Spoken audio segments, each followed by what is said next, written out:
Here's Brody Brazil. So as a product of the 1980s, I obviously was nowhere near around when the A's came out west from Kansas City to Oakland.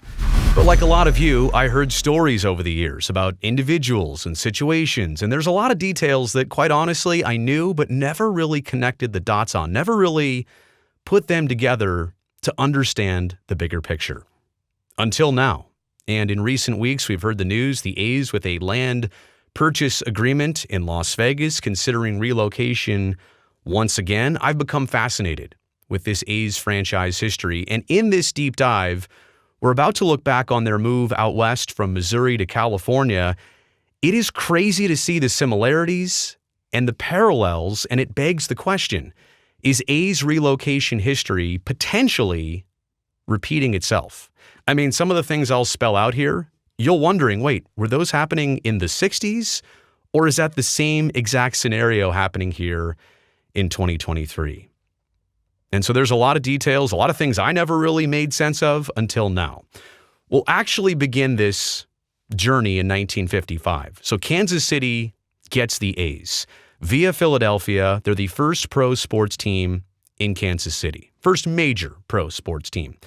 And they were lured out there by Chicago businessman Arnold Johnson. He was searching to become a baseball team owner. He bought the Philadelphia A's for $3.5 million with the sole purpose of relocating them to Kansas City, Missouri. And of all things, and of all places, he was convinced by Kansas City Star sports editor Ernie Mell. That's right, a journalist, a newspaper person, had found Mr. Arnold Johnson and convinced him, hey, buy this team, bring them out here to us in Kansas City. We're ready for you. It's crazy how there was media influence to get an owner to buy a team and relocate them out west at that time, right? Going from Philly to KC, that was very much west. It wasn't the West Coast, but obviously you're getting a lot closer to the Mississippi River. So in 1955, Kansas City gets the A's. And actually, in retrospect, they were not there very long. More on that in just a second. It was a bad ending in Philadelphia for the A's. They'd been drawing about 4,000 fans per game. And as soon as they moved to KC, there was that honeymoon effect. They got 32,000 in their first game in the state of Missouri. Now, the A's were also a very bad team as they left Philly and came to KC. In fact, their first season in Kansas City, they lost 91 games. But still, baseball was a big deal. They finished second in American League attendance that year to, of all teams, the New York Yankees. So a team that just moved was right up there fan-wise with the New York Yankees of 1955. So they're established in Kansas City all of a sudden, but they only spend 13 years there. And it was a rough go on the baseball field all 13 years. The A's finished last or second to last 10 of their 13 seasons in Kansas City. They were nothing to write home about, which is amazing in retrospect because they came to Oakland and things obviously timed out, but had almost instant success. Within a handful of years, won back-to-back-to-back World Series titles, 72, 3, and 4 at the Coliseum. But going back to Mr. Johnson, who had bought the team and who had moved them out west, all this time that he owned the Philadelphia turned Kansas City A's, he also had financial ties to the Yankees. And after some questionable trades of Kansas City players going to the Yankees for weird things in return, everybody asked him to divest in one. He had to get out of what was ultimately the Kansas City A's. But the way that he gets out is not actually because he wanted to. He passes away in 1960. Enter Charlie O. Finley, but not so easy. Johnson was the majority owner. There was also a minority ownership group, and they put forth a bid to buy the rest of the team. The minority owners of the Kansas City A's wanted to take it over in a majority fashion. They are denied by a probate court. And a slightly higher bid to buy the team is awarded to a Chicago insurance salesman named Charlie O. Finley.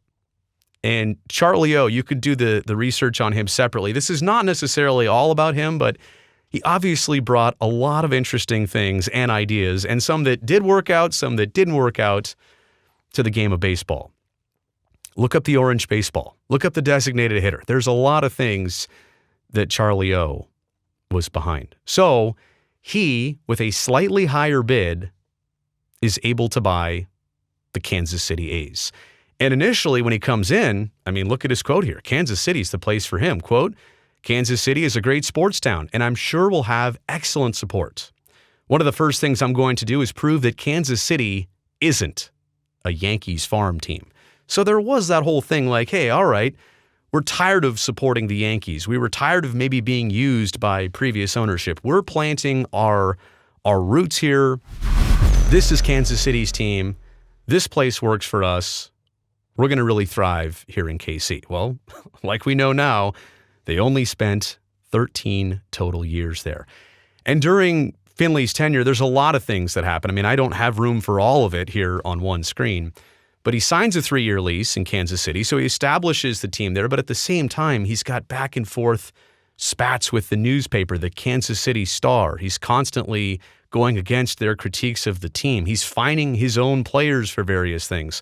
He also went through 5 general managers in 7 seasons alone in Kansas City. And so ultimately in 1967, he names himself general manager of the team. That's right, owner/GM. Not unprecedented, but let's just say not one of the more common things in professional sports.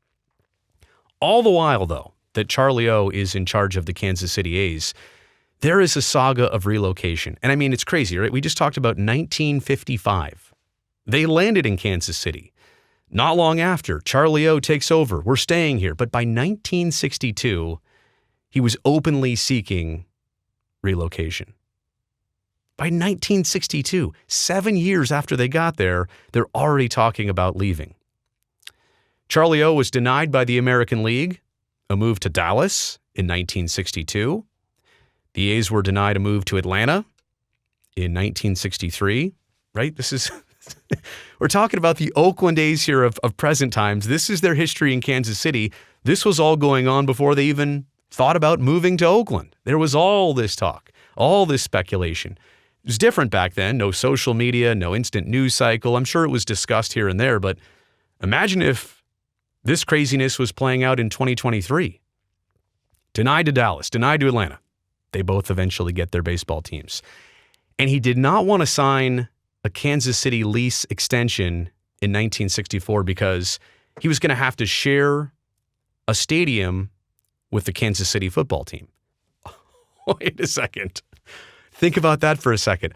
All the years with the A's and Raiders in Oakland and their stadium conflicts, and it couldn't get along, and Mount Davis, and one prevented the other. Did you ever go back in time and realize that the A's for basically 60 years have been fighting with football teams to have their own home? In fact, I'm pretty sure it's been established that the A's as a franchise have never had their own park built specifically only for them. It's pretty nuts. So here's the move that actually gets the A's to Oakland via Kentucky. Yeah, did you know about this?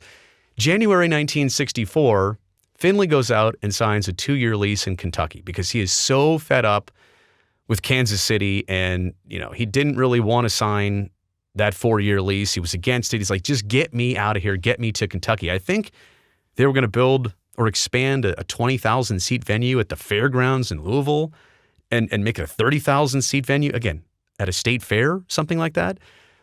American League owners said, no, you don't. They voted 1-9 against relocation to Kentucky. And by the way, Finley had already went out and signed this lease, agreed it, got it all, squared away. He did this before the American League said, no, you don't. So the American League voted him down. They basically forced him into signing that 4-year lease with Kansas City starting in 1964.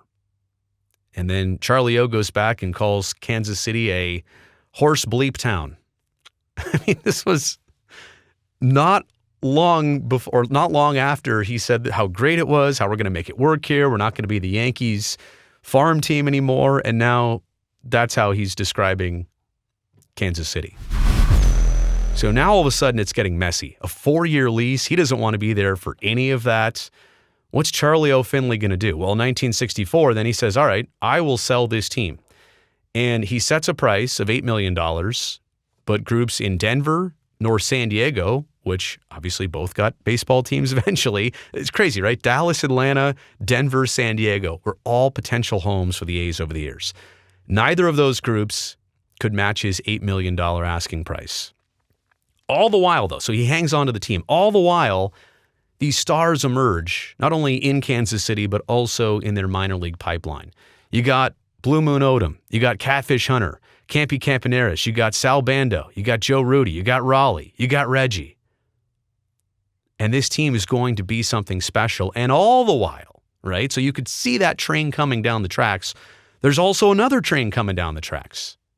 Out west, in Oakland, the Coliseum was being built for football. And they knew it was a multi-purpose venue. They knew baseball could be played there. It was built specifically for that occasion and that opportunity. And Charlie O had his eyes on it. So a different situation than like how teams move nowadays. They'll move to a place with no stadium. This stadium was already going up. And he saw it and he knew it. And eventually he would act on that. So Kansas City makes this final bid. They want to keep the A's. There's a downtown domed stadium proposed. But guess what? That domed stadium is for both the Royals and the football team. Excuse me, I said the Royals. The A's, jeez. The A's and the football team. See, I'm sorry, I got caught up in present time. That dome stadium was going to have baseball and football in it. Charlie O said, no, I will not do that once again. Turns out Kansas City readjusts their plans and they get to what is currently existing today. The Truman Sports Complex, which is Kauffman Stadium, the baseball stadium, and Arrowhead, which is the football stadium, which are basically side by side in the same location. So they propose what exists today, and in June of 1967, they get $102 million of public bond money approved to build both stadiums. I'm just laughing at the amount, $102 million to do two stadiums. Crazy how different money was in 1967. Okay, so Kansas City is going to move forward. They're going to do two separate stadiums so they don't have to share. No dome, no downtown stuff, which is ironic because here and now in present times, the Royals are trying to move to a downtown location. They're trying to get out of Kauffman Stadium because it is definitely outdated. So all of this in efforts to keep the Kansas City A's, but ultimately October 18th, 1967, Charlie O asks for it. The American League approves it. Relocation to Oakland. Kansas City is devastated until they find out that they will be awarded an expansion franchise along with Seattle starting in the 1969 season. So for 1 year, 1968, no baseball, but also kind of no big deal because Kansas City knew that they were getting their team and their franchise replaced. So let's revisit the big takeaways from what's kind of a long and drawn-out story here. I mean, there was a lot to all that, right? Now that you know the weaving and bobbing and turns and all the talks and then what eventually happened. Here are my takeaways. I mean, number one, the A's have had such a transient history through 120-plus years. They were one of the original American League teams in the early 1900s. Started in Philadelphia, spent more than 50 years there. In fact, it was at the beginning of last season, the A's had finally spent more years in Oakland than they ever even did in Philadelphia. So it was a long time in Philadelphia in the early 1900s. Then it was a quick span in Kansas City. Bunch of losing years, a bunch of drama back and forth. But let's also understand, too, between the 50s and 60s, there were a lot of teams moving out west. I mean, baseball in California wasn't, or even the West Coast, wasn't a full-fledged thing. Los Angeles, San Diego, the Bay Area didn't have two teams at that point. Seattle didn't have a team.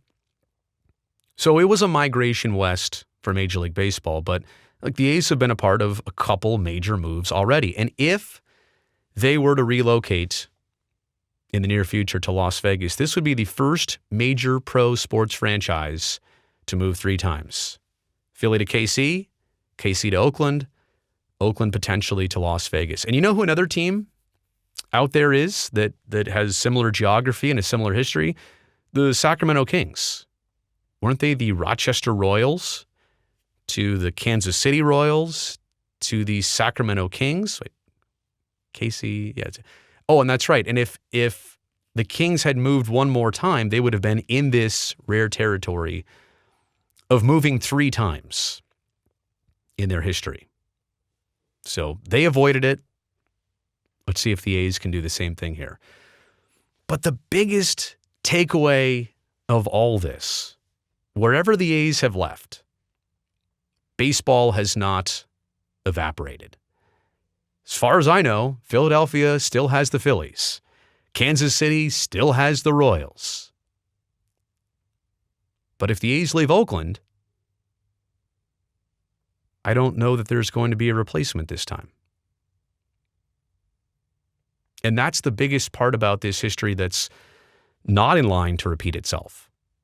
Like all the craziness of sharing baseball and football stadiums and, you know, somebody who was desperately seeking to get out and couldn't get out and was voted against and found a way to get out. And then ultimately baseball said, fine, just go to Oakland. All this stuff is not identical, but so similar in the saga and the drama and the storylines. But that is the biggest difference right there. Philly and KC still support Major League Baseball. Would Oakland even get that opportunity to continue as a Major League host city? So this is not a question or a topic that I take lightly or that I was pleased to have to go down this road and do some research and really put this all together. But hopefully it helped you. Like I said, I'm somebody who had heard about all these different things, but never really understood how crazy it was that the A's even landed in Oakland, let alone now hoping to keep that home in the East Bay. Is A's relocation history potentially repeating itself? Let me know what you think about this video in the comment section below. Thumbs up on it because, hey, you've lasted here all the way till the end. And don't forget to subscribe to the channel so that I can see you next time.